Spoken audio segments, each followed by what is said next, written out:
حامدا و مصلیا اما بعد۔ دوستوں اور بزرگوں، حضرت عبداللہ بن عمر رضی اللہ تعالی عنہما سے روایت ہے کہ رسول اکرم صلی اللہ علیہ وسلم نے ارشاد فرمایا، تم میں سب سے اچھے وہ لوگ ہیں جن کے اخلاق اچھے ہیں۔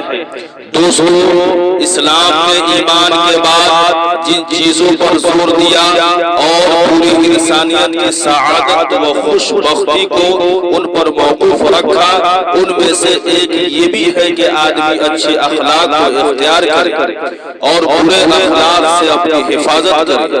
حسن اخلاق ہی وہ پھل ہے جس سے ایمان کے درخت کی آبیاری اور پھل پھول میں چاشنی اور مٹھاس پیدا ہوتی ہے، اور بد اخلاقی و ترش روی سے انسانی ماحول پراگندہ ہی نہیں بلکہ ایمان کی جڑیں بھی کھوکھلی پڑنے لگتی ہیں۔ دوستوں اور بزرگوں، اگر انسان کے اخلاق اچھے ہوں گے تو اس کی اپنی زندگی ہی قلبی سکون اور خوشگواری کے ساتھ گزرے گی، اور دوسروں کے لیے بھی اس کا وجود باعث رحمت ثابت ہوگا۔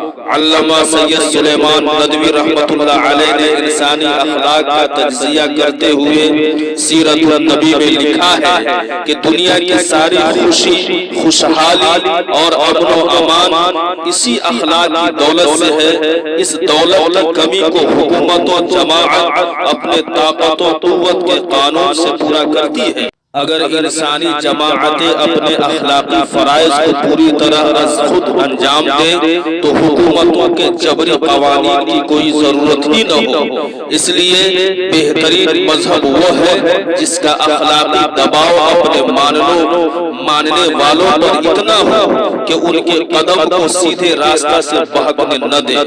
دنیا کے سارے مذہبوں نے کم و بیش اس کی کوشش کی ہے، اور دنیا کے آخری مذہب اسلام نے بھی کہا ہے۔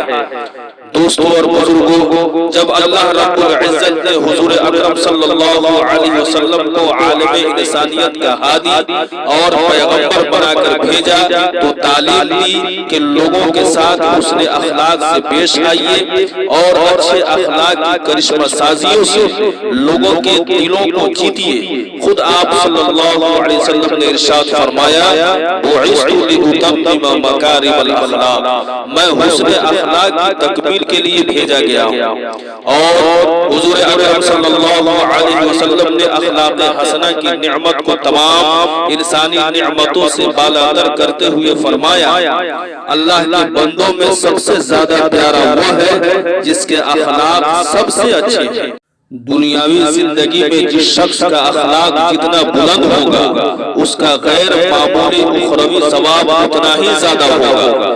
اس لیے ایک دوسری حدیث میں فرمایا گیا کہ قیامت کے دن مومن کی میزان عمل پر سب سے زیادہ وزنی اور بھاری چیز جو رکھی جائے گی وہ اس کے اچھے اخلاق ہوں گے۔ اس حدیث نبی صلی اللہ علیہ وسلم نے پوری طرح واضح کر دیا کہ اسلام کے میزان میں حسن اخلاق سے زیادہ گرا کوئی چیز نہیں ہے۔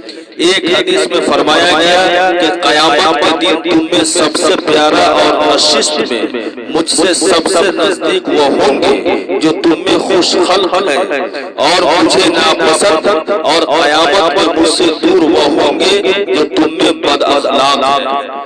ان احادیث سے معلوم ہوا کہ مسلمانوں میں کامل ایمان اس کا ہے جس کا اخلاق سب سے اچھا ہے، اور وہی اللہ کا محبوب و مقرب بندہ کہلانے کا مستحق ہے۔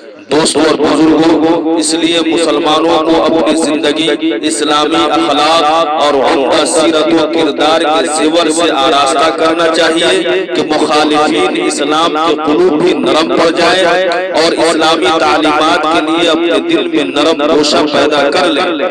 اسی میں مسلمانوں کی زندگی کی کامیابی کا راز مضمر ہے۔ دوستوں اور بزرگوں، دعا کیجئے کہ اللہ تعالی ہم مسلمانوں کو اخلاق کی دولت سے سرفراز فرمائے اور بد اخلاقی سے ہر طرح محفوظ رکھے۔ وآخر دعوانا الحمدللہ رب العالمین۔